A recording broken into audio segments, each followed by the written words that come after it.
Welcome. I'm Alice Alicia Jones, and this is another one of my Living Consciously videos. I am recalling a trip that I took to Scotland in the late 90s. And when I looked to see what was written, what I had written in Own Your Power for October 31st, which is what today is, this is what I found. I found the trip to Scotland, and I thought, how perfect is that?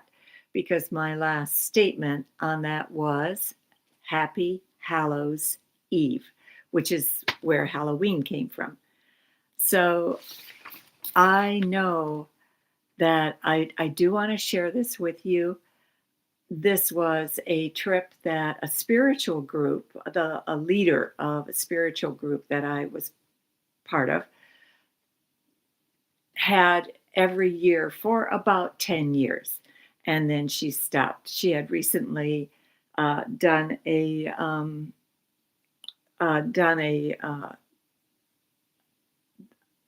gosh, my hair, not happy with it. Um, Kind of a reunion trip. Unfortunately, I had already committed to a trip in France, so I couldn't go on it. That trip was to take us to the Isle of Iona.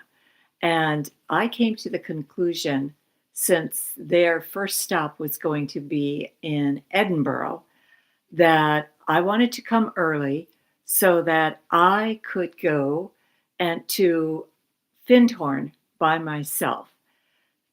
What I discovered was the town of Inverness was very close to Findhorn, and Inverness was a beautiful little village that was located on the Ness River.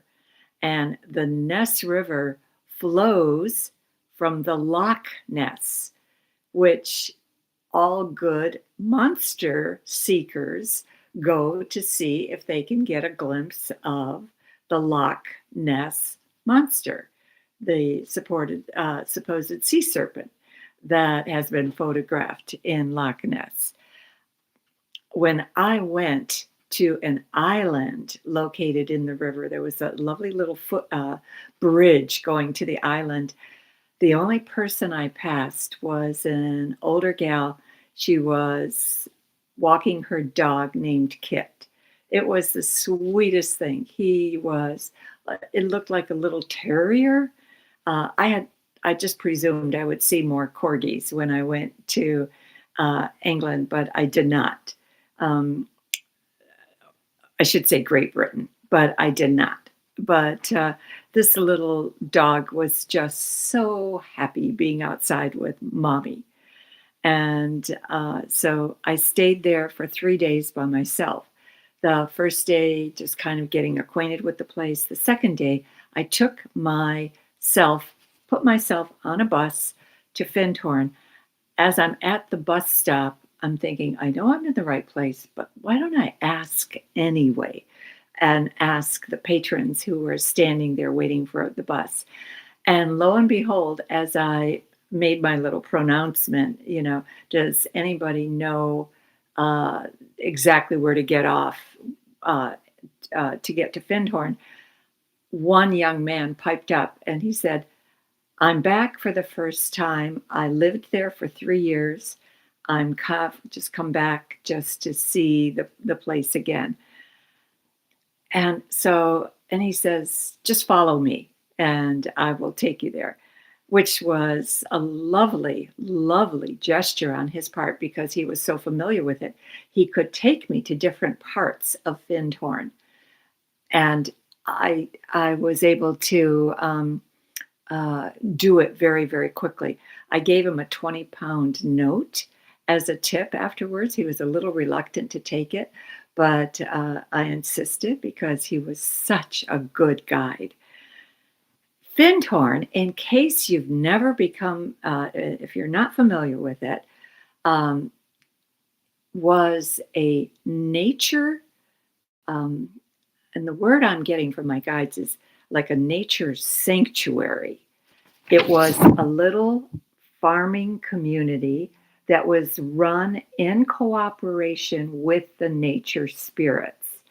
And because it was organized and led by the nature spirits, this, bear in mind, this is northern Scotland. There's nothing there.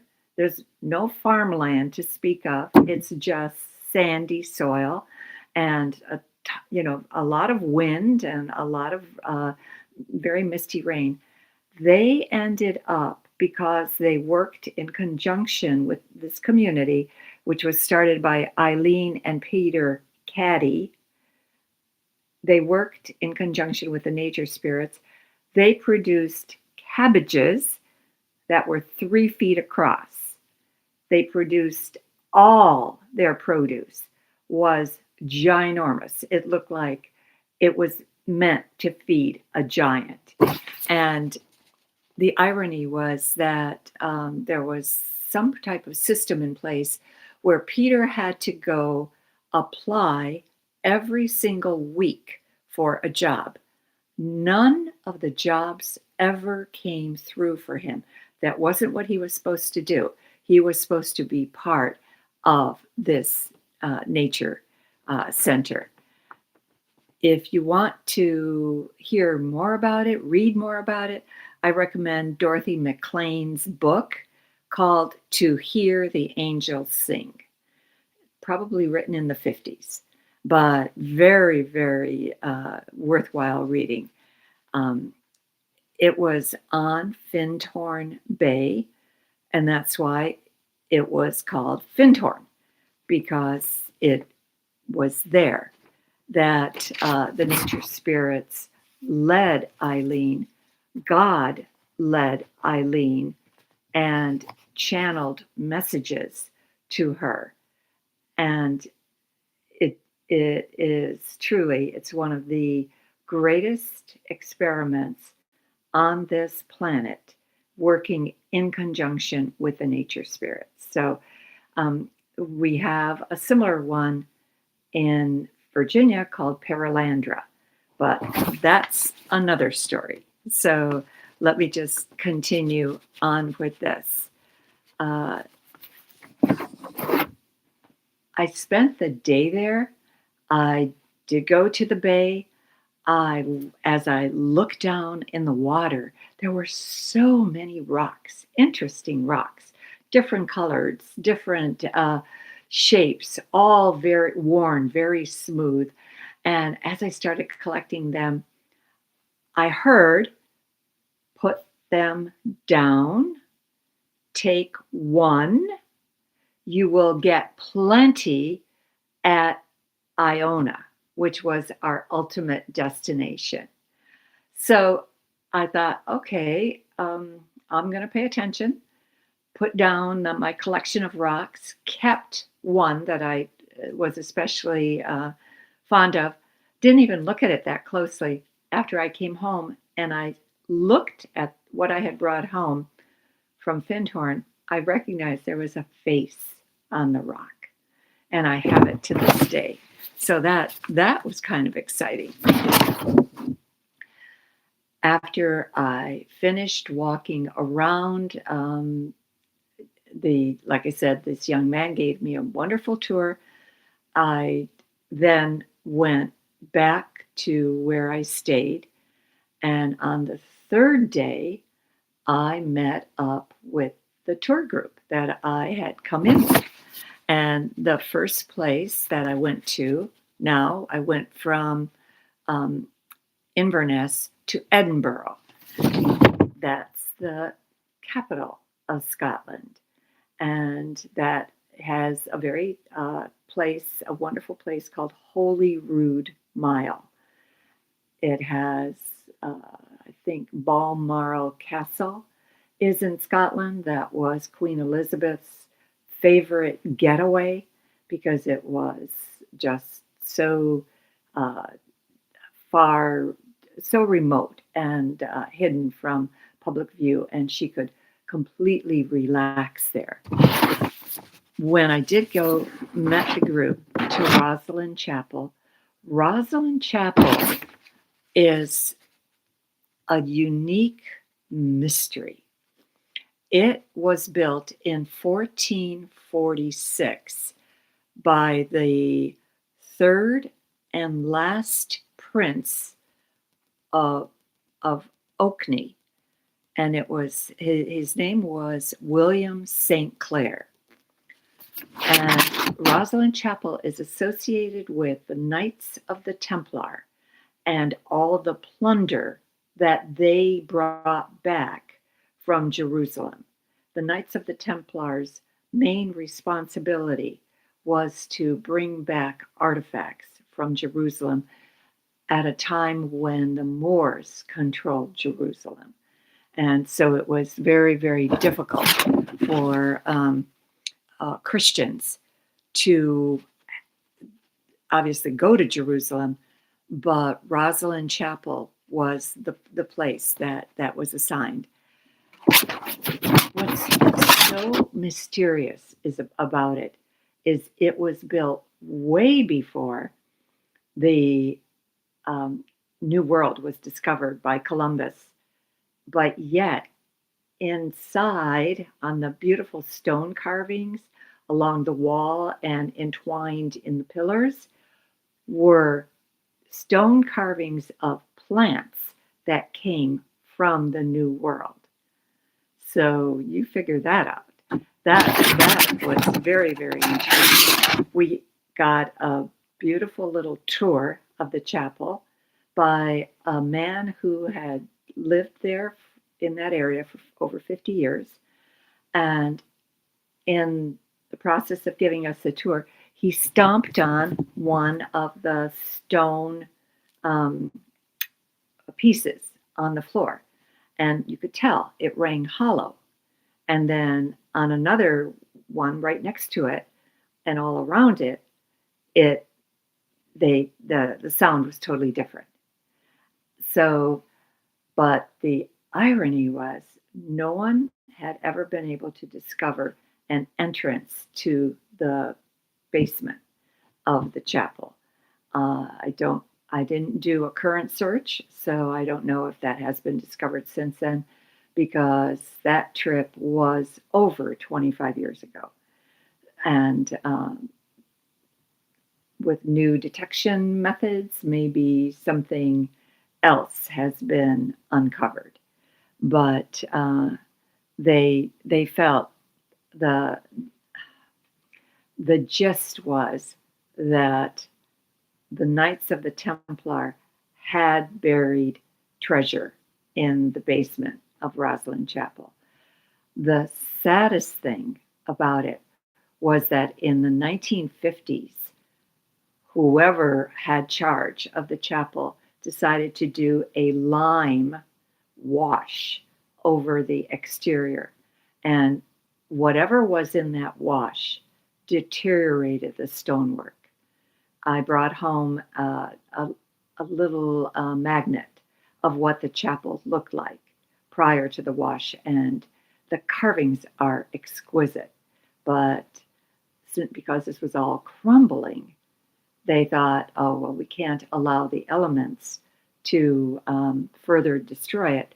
So when we saw it, we had people that had covered the chapel with the blue tar, and which was very, very sad. But inside, the stonework, besides the plants from the New World, there were every single pillar was a different shape. Every single pillar had different carvings, and every single pillar had some version of the Green Man. If you haven't heard of the Green Man, I recommend that you Google it. But a very quick synopsis is that the Green Man looks almost identical to the Jolly Green Giant that's in one of our commercials, and appears typically at the edge of a forest. And he's all covered in leaves. and you can see representations of his face. In I have a particular one in copper, and so I will. In fact, the next time, uh, next week when I continue this speech, I will bring the. I actually have two representations. I have one in green ceramic, and then I have one in copper. So I just that to me was very exciting. People at the edge who live at the edge of the Black Forest in Germany, there have been many village people that have seen the green man just standing there. And like I said, they know he's over 8 feet tall. But again, like so many other things, he exists in the fifth dimension. So unless you have fifth dimensional sight, you will not see him. But if you do have fifth dimensional sight, it's a very exciting time to be on the planet. Before we left for Iona, we went into the Esk Valley, and this was a giant river gorge that had carved out just two inclines that were filled with foliage on both sides. And then there was a walkway that had been built. So you could see everywhere you looked, because the one thing I had never known about Scotland until I went there is a fine mist that falls in Scotland daily. It's not, this was October, this was kind of like the end of October. It's not that it's biting, it's not that it's stinging, but it's a very gentle mist. It's almost like a light spray that comes over you. And so as I looked on both sides, I saw more fiddleheads, and that's the first little leaf that comes up that becomes a fern. It's called a fiddlehead because it literally wraps around and then opens up and then releases its foliage. So, and it looks just like a fiddlehead, from the tiniest, and I mean tiny, little wildflowers, and again, this is not springtime, this is October, to the to leaves that were 4 feet across and 8 feet tall. They look like giant rhubarb leaves. That's the only way I could describe them. Every single bit of foliage glistened. Every bit of foliage found its way into the sunshine and gave a gorgeous, just a feast for the eyes. And so we absolutely had enough time to explore that gorge without feeling rushed. We were very, very grateful for that. I'm going to continue with this. My next session will be on tree people, stone people, dragons, and fairy condos, and other spiritual experiences that I had on the Isle of Iona. So I thank you for watching. I'm very pleased to be back. I have a more regular schedule. Again, this is Own Your Power Day by Day. It is a book that of wonderful stories, parables, just like Jesus taught, with a different theme every day, just like I try to continue with this. It's $20. Shipping and handling is included, and you will get a personal endorsement from me. If you have need of my services further, including purchasing the book. It's also on Amazon if you prefer to go through Amazon. My website is www.alicja, ALICJA, Jones.com. And if you forget the spelling of that, just go to Alice Jones Psychic. It will take you to the same place. I thank you for watching, and I will see you next week, Friday. Thank you. Bye now. Have a great week.